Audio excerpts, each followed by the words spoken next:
तो पूर्णमासी तुमको हमेशा अच्छी लगेगी। अगर तुम अंधकार समय को नहीं याद रखोगे तो आज ये जो उजाला आया है इसकी कीमत तुम नहीं समझोगे। और इसीलिए मैं आपको बताना चाहता हूं, उस जंगल राज को याद करो। मेरा बचपन गुजरा रहा बिहार में, मैंने वो दिन देखा है। यहां पर भी आप लोग 4 बजे के बाद शाम को नहीं निकल सकते थे। क्या ये सच्चाई है कि नहीं है? बोलिए, सच्चाई है कि नहीं है? पटना जैसे शहर में भी लोग 5 बजे के बाद शाम को नहीं निकल सकते। अपहरण उद्योग बन गया था। डॉक्टरों को उठाओ और अपहरण का उद्योग चलाओ, व्यापारियों को पकड़ो और अपहरण करो और उद्योग चलाओ। फिरौती लेते थे 2-3 करोड़ रुपए, 5-5 करोड़ रुपए।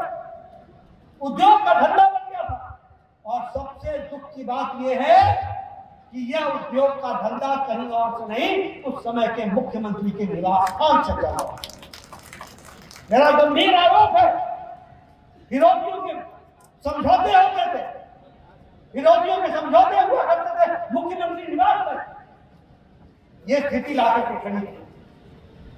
विश्वास आईएएस ऑफिसर की पत्नी के साथ जो दुष्कर्म हुआ, और दुष्कर्म में जो लोग थे वो छूट गए, वो बच गए, ये जंगल राज का नमूना।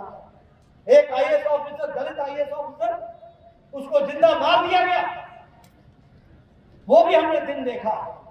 और ये लालू यादव क्या बोलता था? लालू यादव बोलते थे कि अगर सड़क बन जाएगा तो पुलिस आ जाएगी और तुमको धर पकड़ करेगी। ये आर्गुमेंट होता था। आज ये पलायन की बात कर रहे हैं। मैं याद दिलाना चाहता हूं, लालू यादव बोलते थे कि हमारा बिहार का आदमी अंगोछा पहन के जाता है, टाई सूट पहन करके लौटता है। ये पलायन को इस तरीके से देखते थे और आज ये पलायन की बात करते हैं। आज जिस तरीके से बिहार, अगर बिहार के लोग दुनिया में काम कर रहे हैं तो प्रधानमंत्री मोदी जी ने इस छठ के और दीपावली के अवसर पर 12,000 स्पेशल ट्रेन लगाकर उनको छठ और दीपावली में घर पहुंचाने का काम किया है। इसको आपको याद है, उनको घर पहुंचाने का काम किया ताकि वो अपने परिवार के साथ सूरज भगवान का अर्घ दे सके, दीपावली मना सके। ये बिहार के मुख्य धारा में लाने का काम है। Highway, national highway, expressway, हर तरीके से विकास के काम को जहां हम लोगों ने आज तरजीह दी है, वहीं हम इस तरीके से इस काम को आगे बढ़ा रहे हैं। और कांग्रेस पार्टी के बारे में बोलना चाहता हूं। कांग्रेस पार्टी ने हमेशा बिहार के बारे में गलत शब्द बोले। तेलंगाना का मुख्यमंत्री है रेवंत रेड्डी, कांग्रेस का, वो बोलता है कि बिहार के डीएनए से तेलंगाना का डीएनए, लोगों का डीएनए अच्छा है। आप बताइए, ये सुनने के लिए बैठे हुए क्या? ये कांग्रेस पार्टी के लोग आएंगे तो उनसे पूछोगे कि नहीं पूछोगे? ये चन्नी बोलता है कि बिहार के भैये आकर के हमारे पंजाब में गड़बड़ी कर रहे हैं। ये राज ठाकरे बोलता है कि हर ये जो बलात्कारी है ये बिहारी है। आप बोलिए, ऐसी बात हम सुन सकते हैं क्या? ऐसी बात हम सुन सकते हैं? ऐसे लोगों को मुंह तोड़ जवाब देने का तरीका एक ही है कि 6 तारीख को पातेपुर में कमल के फूल पर मुहर लगा करके आप लखेंद्र जी को चुनाव जिताए। मित्रों, मैं एक बात और बोलना चाहता हूं। आज ये तेजस्वी और लालू यादव आज विकास की बातें कर रहे हैं।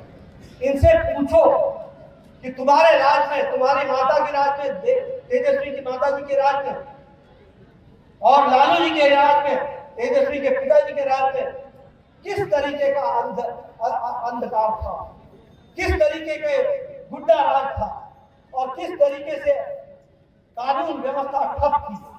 और एक बार भी आपने आज दिन तक माफी नहीं मांगी, आज दिन तक नहीं माफी मांगी। आप बताइए, ऐसे लोगों को माफ करोगे क्या? कभी माफ करेंगे आप? मैं आपसे निवेदन करना चाहता हूं कि ऐसे लोगों को, इनकी नीयत अभी भी बदली नहीं है।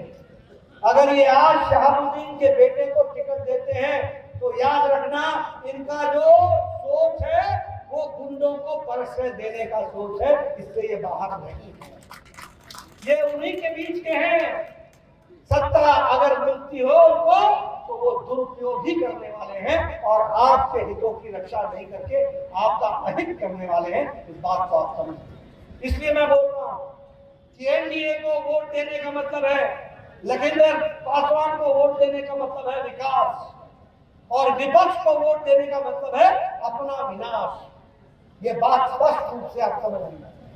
और मैं एक निवेदन आपसे और करूंगा अंत में, मैं ज्यादा समय आपका नहीं लेना चाहता, लेकिन मैं एक निवेदन नौजवानों से करूंगा, क्योंकि आपको कल्पना नहीं होगी कि ये जंगल राज क्या था, ये अंधकार राज क्या था, ये गुंडा राज क्या था।